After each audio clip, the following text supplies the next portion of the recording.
And the end of the year is a good time to start planning for next year, not just for football teams, but especially for families, especially if you have a major life event in your future.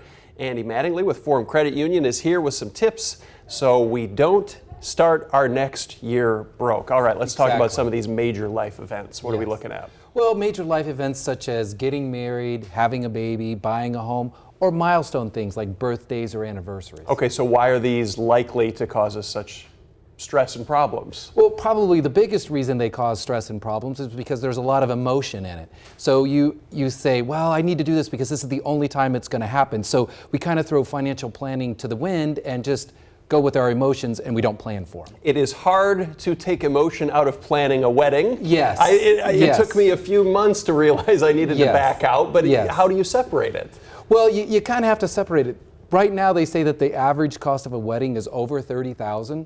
So you need to take that first vow of that you're not going to start your married life together in debt. So, you need to take that first step there and make sure you're not going to be that much in debt.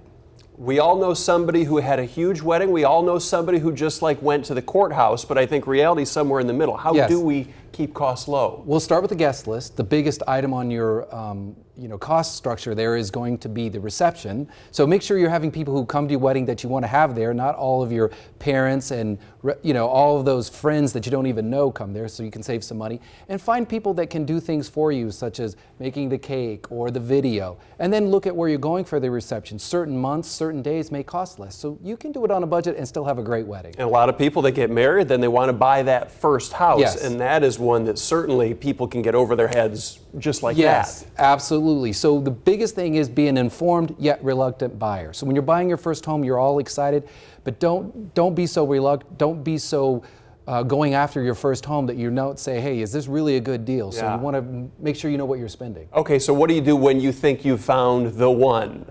Well, first of all, don't let them know that you're that eager. So don't take all of your family and all your friends in and visit it 15 times. You've kind of set yourself up as, I'm going to buy this home no matter what. So you want to be a good negotiator.